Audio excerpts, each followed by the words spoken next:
Children, in the last class we have studied about the different separation techniques of the components of the mixture. So today we will continue with the same chapter, that is matter around us pure. So we have studied different methods of separating the components of the mixture, like distillation, evaporation, sublimation, and making use of the separating funnel. And in distillation we have studied simple distillation and fractional distillation. There are so many separation techniques for separating the components of the mixtures. So similarly, we'll also study another method of separating the components of mixture called as crystallization.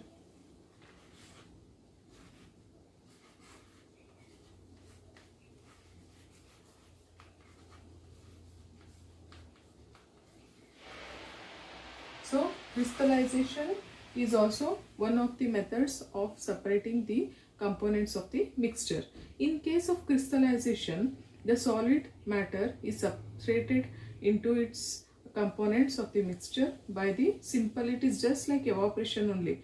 But in case of crystallization, the solid is separated in the form of pure crystals by the evaporation from the solution. So like for example, if you take the salt, so salt is present in the seawater. So salt consists of various impurities when it is extracted from the seawater. So along with salt there are different minerals present in it. So how can we separate that salt and make it as a pure salt? So that is done by the process called as crystallization. So in the case of crystallization, the salt is dissolved in a minimum amount of water.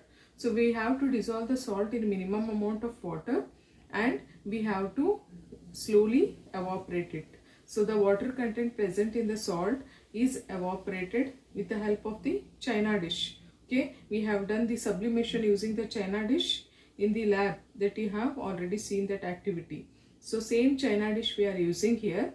We have to add a minimum amount of salt in that china dish, and along with that we have to add little water so that that salt dissolves.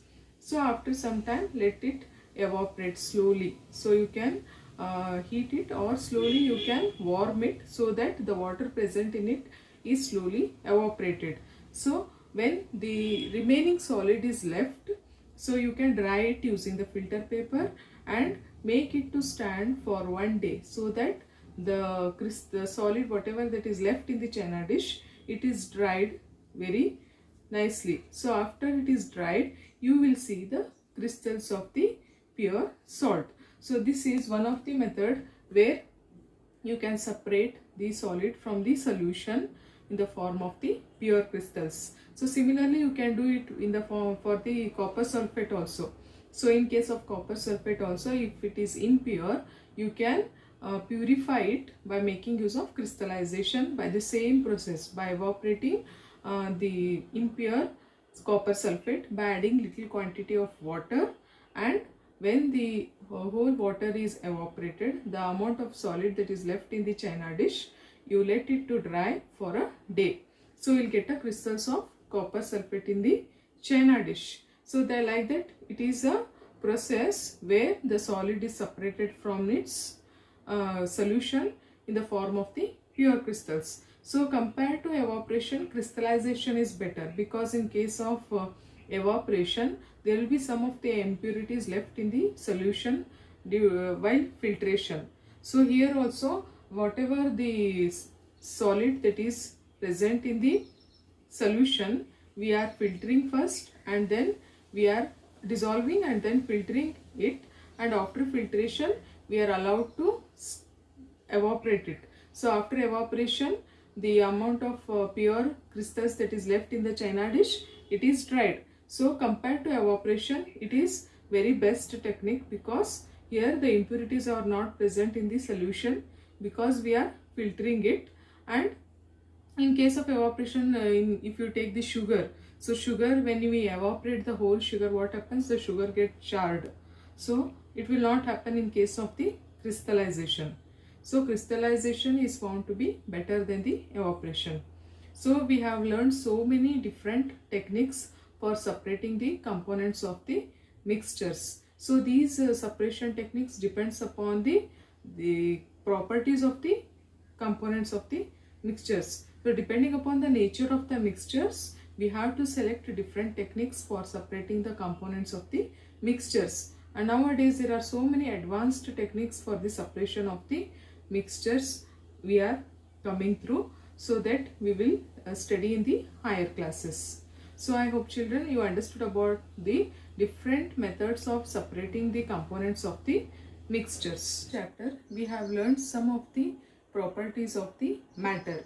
So like physical properties like fluidity, rigidity, boiling point, melting point, their color. Okay, so all these properties we have studied in the previous chapter. So we have told that solids are rigids, liquids are they have a property called as fluid.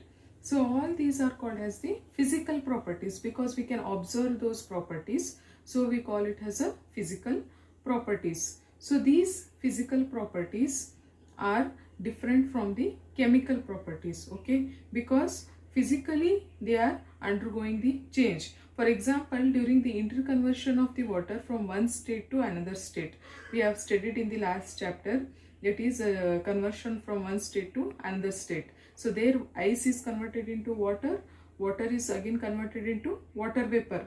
Though they are state of these matter is different, but chemically they are same. So chemically we call it as water only. It is having the chemical composition H2O. Okay, so water is having a formula H2O. So in ice also it is similar. Chemically it contains H2O. In water also it is having H2O. If you take vapor, it contains the same chemical composition. But physical state changes. That is, ice is converted into water, water is converted into vapor. So there is a physical conversion of the matter from one state to another. But it is not chemically. Chemically they remains same. That is, chemical composition will not differ when they change from one state to another state. Their physical appearance or physical state differs. So that is called as physical change. Okay. So physical change is nothing but change in the physical appearance of the matter. That is, whatever that is conversion from one state to another state, or if you take in case of their melting point, or in case of their color or boiling point. So all those are considered as the physical changes. For example, if you take the water and oil, so both are in liquid form. Okay, water is also, it is also a liquid, oil is also liquid. But you compare the, if you compare the odor wise and if you compare the chemical properties of the water and oil, are they same? For example, the inflammability. So oil burns in the air. Okay, so oil burns in the air.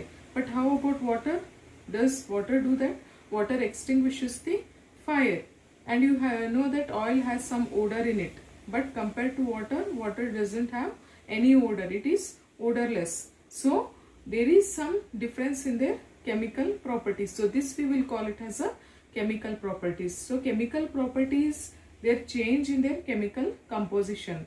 Though they are physically same, that is water and oil, both they are liquid. Okay, their state of matter is same, both are considered as liquid only. But their chemical composition, if we take, water is consisting of H2O and water extinguishes the fire. But how about oil? Oil will not extinguish the fire, but it will burn in the air. So that is the chemical change that is caused in the oil. So this we compare it as the chemical change that occurs in the water is different and in the oil is different. So a chemical change is nothing but a process in which there is a change in the chemical composition of the matter. So that brings about the chemical change in the substance. So for example, if you take the burning of the candle. So in case of burning of the candle, is it a physical change or a chemical change? Can you tell? So when you burn a candle, what happens? A wax consists of carbon and hydrogen in it. Okay. So when it burns, the carbon present in the wax, it combines with your oxygen to get carbon dioxide. So you can see the soot, that is black color soot, you will find it. So that is nothing but the carbon dioxide. So that is a chemical change, and even the hydrogen that is present in the wax, it combines with the oxygen to give vapors. So that is nothing but the chemical change. But how about the physical change? You can see that the level of the candle, that is the height of the candle, will go on decreasing. So that is nothing but the physical change. So here in the burning of the candle, we find both physical change as well as the chemical change. So chemical change is nothing but the change in the composition of the substance. Chemical properties of the substance changes. So that change in the chemical properties, when a substance react with another substance, we call it as a chemical reaction. So that we call it as a chemical reaction. Chemical reaction is nothing but the change in the chemical composition of one substance when it reacts with the another substance. So that process we call it as a chemical reaction. So this is a change in the chemical composition. So that we call it as a chemical change. And physical change is change in their physical state or physical appearance, and the color, where if you take melting point, boiling point, so all those are called as the physical changes. So this is about the concept physical change and chemical change. Studied various separation techniques to get the pure substances. So what are these pure substances? Pure substances are those which have only one kind of particles. Okay, so those we call it as a pure substances. Can you give some examples of pure substances? For example, you can take water is a pure substance. Consists of only one kind of particles, hydrogen and oxygen. Otherwise, you can give simple sugar also. So sugar is also a pure substance. So it consists of crystals of the sugar. So you can find the crystals of the sugar. So impure substances, they consist of various mixed, so just like the mixture, if they consist of various components or various particles. For example, you take the air. So air consists of various gases. Okay. So a soil also, for example, soil consists of various minerals and nutrients in it. So it is not a pure substance.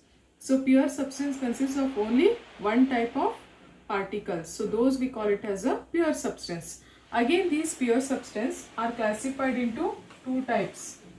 That is, we classify the pure substance into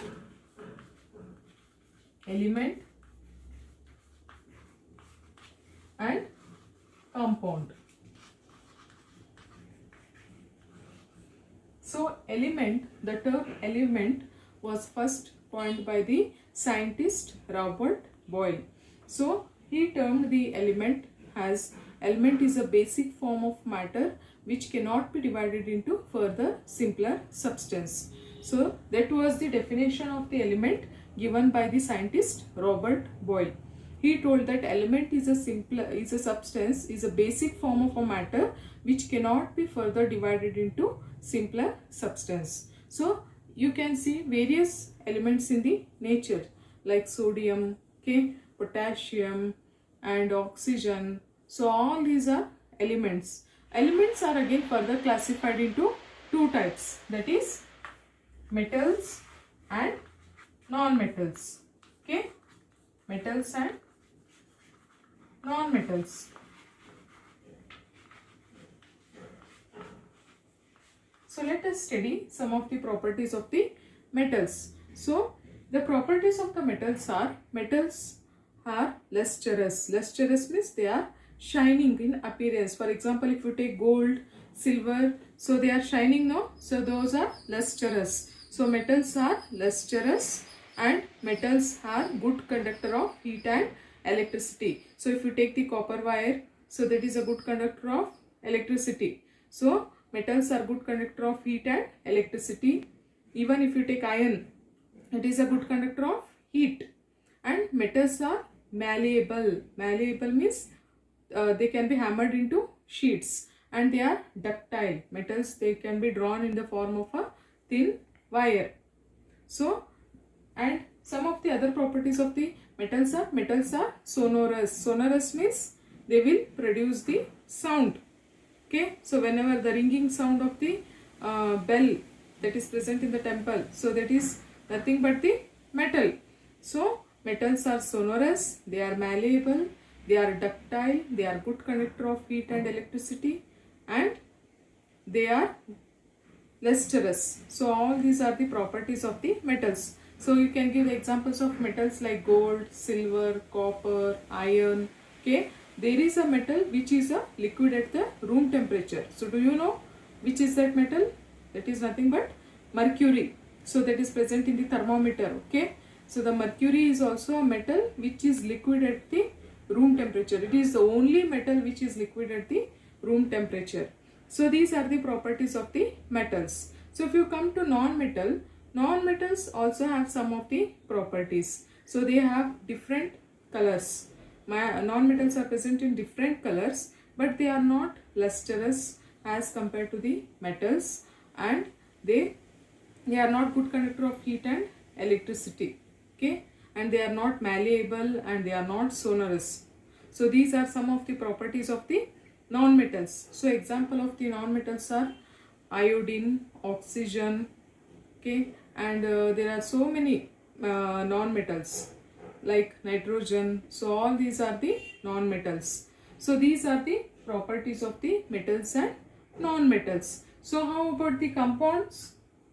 So compounds are those substances which consist of two or more elements that are combined in a definite proportions. They are chemically combined in definite proportions.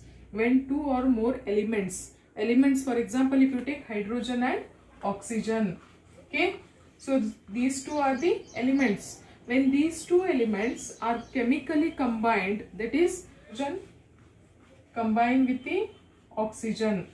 So these, when they chemically combine with each other, they form the compound. Otherwise you take sodium chloride, that is NaCl. So in case of NaCl, it consists of two elements, sodium and chlorine. So when both combine in a definite proportion, so that forms a compound. So all these are called as the compound. Chemicals, the compounds are nothing but the substances which are having two or more elements that are chemically combined in a definite proportion. So that we call it as a compounds. So I hope children you understood about the pure substance, their classification into element and compounds, and elements are further classified into metals and non-metals. Okay, and you also understood about the compounds, their examples. So you can make again comparison with the mixtures also. Okay, mixtures and pure substances. So I hope children you understood this session.